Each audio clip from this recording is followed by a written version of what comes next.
Hello everyone, good day. I am Sir Dominic from Cotablan Integrated School in the Schools Division Office of Urdaneta City. I've been a public school teacher for 3 years now, and I've been teaching English at 7, 11, and 12.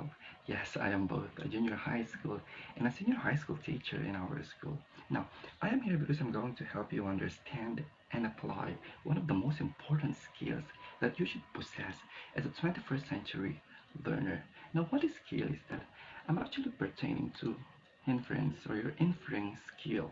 Now, have you heard of the term before or the term something new to you? So what is inference and how essential it is for you as a 21st century learner? Now, before we go deeper about the inference, I have prepared here an activity that will test your inferring skill. Now, in this activity, you are going to call yourself Inspector Inference. By the way, what does an inspector do? Now, if you're going to tell me they solve mystery based on evidences, just like that of Detective Conan. Remember Detective Conan in GMA7? Yeah, the little boy who is very intelligent because he is a detective. Okay, so you're going to be an inspector inference in this activity. Why? Because you're going to help the boy. Now, what is the problem of the boy? Now, let's read the statement of the boy. Inspector Inference is referring to you. Why you are Inspector Inference. Inspector Inference, thank goodness you're here. My bike has been stolen, but there is a witness. So the problem of the boy, his bike was stolen, but there is a witness. Good thing there is a witness. Now it's time for us to meet the witness. Now, here. Now, according to the witness, most people in this street had already gone to bed, so there was nobody around. Now, in this activity, you are going to answer 3 questions based on the statements of the witness. Now, here it is. The first question, according to the statement of the witness, what time of day did the crime happen? A. Morning, B. Afternoon, C. Nighttime. Now, if your answer is nighttime, then you are correct. Why? According to the witness, people in this street had already gone to bed. So what time of the day do all people, go to bed to sleep? Isn't it nighttime? So if your answer is nighttime, then you are correct. Now, let's go to the second statement. All of a sudden, I saw a tall, thin person with a beard coming around the corner. So, question number 2. Was the criminal a man or a woman or an animal?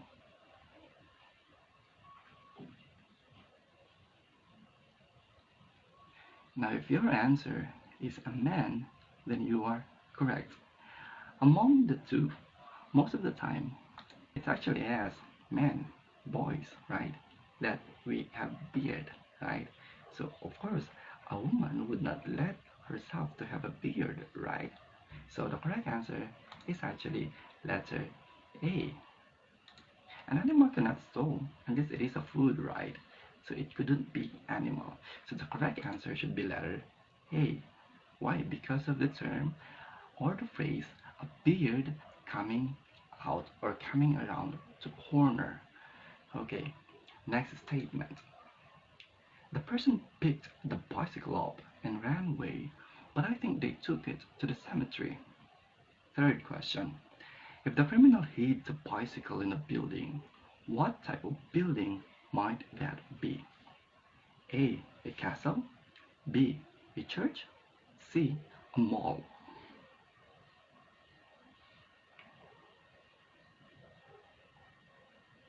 Now, if your answer is A or B, church, then you are correct. A church, right? Why? Among the 3 establishments, which of the 3 is the closest if you're going to go to the cemetery? Isn't it letter B, a church? So the correct answer is letter B. So in this activity, first it tested your inferring skills. Why? Look, what is inference, by the way? Inference is this. First, you use your schema, your background knowledge. Second, the evidence that you have, so that you could come up with an inference, a good conclusive inference. By the way, let's go first with schema. Remember, when we talk about schema, in simplest term, it pertains to your background knowledge, okay? This is just like a box inside your mind that stores the knowledge that you have received based on your experience, okay? So if I'm going to ask you, describe to me, or anyone who can describe to me a car, then probably some of you would describe it as something with metal parts, with four wheels that can go, that can run, or the engine runs so fast, then that is actually a car with a steering wheel. Right? You were able to describe what car is because you were able to experience, to see, to witness what is a car. And that is actually your schema about a car, your background knowledge. That is what we call a schema. Next is the evidence. Okay, if we're going to go back to our activity a while back, you've got a lot of evidences based on the statement of the witness.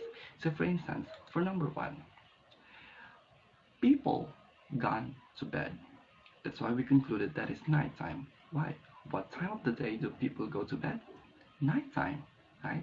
So here our clue is people going to bed, and there was nobody around that time.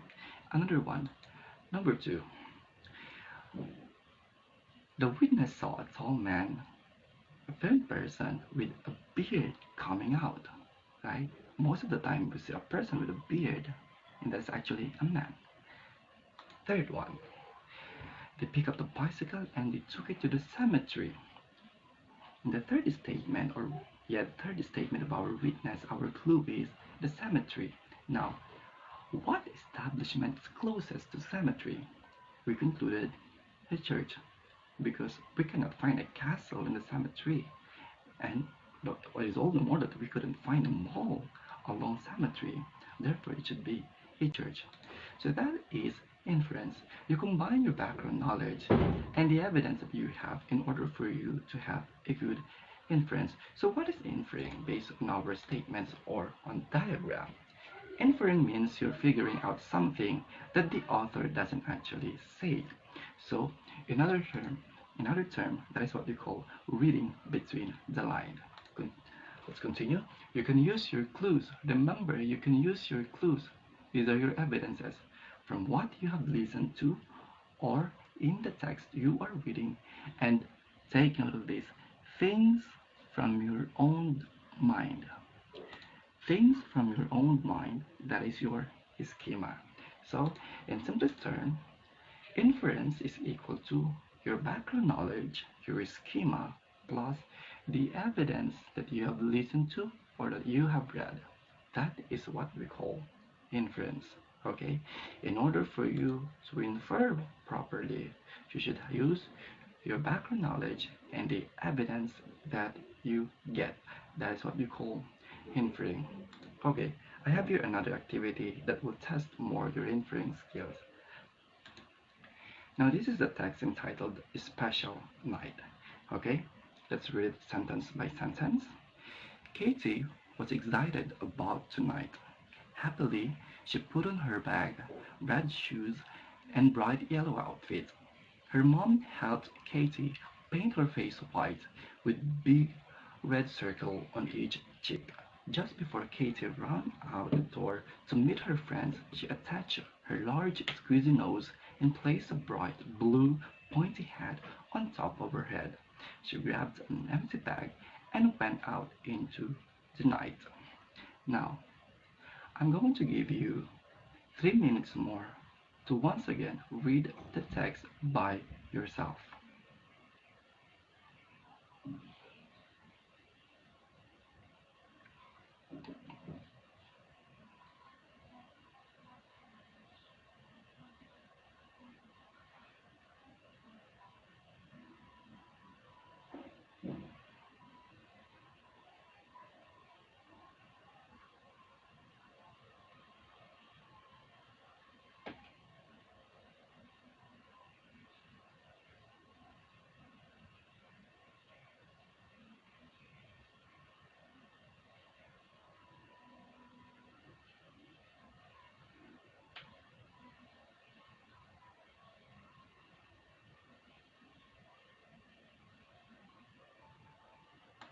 Okay, time's up.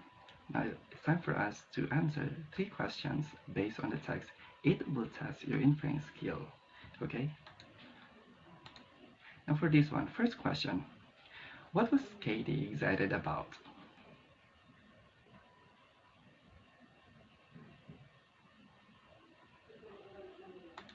Now, if your answer is Katie was excited about tonight because of a party, then you are correct. Second question.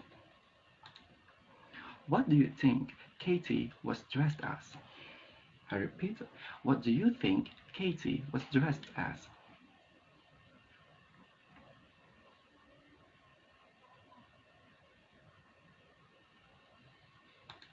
Now, if you're going to tell me that Katie was dressed as a clown, then you are correct. Why? Let's go to the third question. What words help you know? Now, let's go back to the text. It says here, she put in her bag red shoes and bright yellow outfit. Her mom helped Katie paint her face white with big red circle on each cheek. Have you seen a clown? Isn't that a clown with have their face painted white and in their cheeks with red spots? Right? Let's continue. Now, she attached her large, squeezy nose and placed a bright blue pointy hat on top of her head. So can you just imagine? I think you already know what does a clown look like, or how does a clown look like using your schema, right? Their face painted white with red dots here and squeezy nose and hats. So if your answer a while back for question number 2 is a clown, you are correct. For number 2, it is actually clown as the correct answer. What words help you? If you're going to go back first, is attach her large squeezy nose, bright blue pointy hat, and paint her face white. So in this activity, you just learn how to use, how to understand, and how to apply inferring. Now, before I go, I'm going to leave you 2 questions behind. Number 1 is this. What is the importance of inferring to our everyday living? Most especially now that we are dealing with COVID-19 and we've been receiving a lot of fake news about it. Now, you as a 21st century learner, what is the importance of inferring to our everyday living?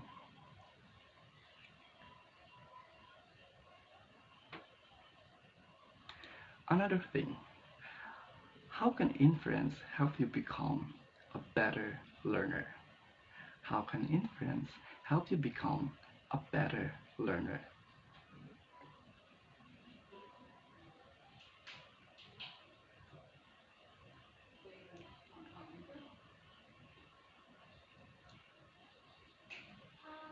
Okay, so I hope you were able to answer those 2 questions. Now let's go a wrap up of our activity for today. So again, when we say inference, it's a combination of your schema, your background knowledge, plus the evidence, all the details, the witness that you have, all the text, the clues that you listen to, or the clues that you read. Okay, because in inferring we are using that one. Why? As a form of reading between the lines. Remember, there's a big difference between inference and predicting. Okay, in inferring, you are using first your background knowledge and the evidence that you have. In predicting, you are just guessing, you are foretelling what is about to happen in the future. In inferring, you could be an inspector. Okay, you can solve a mystery. That is how important inference is.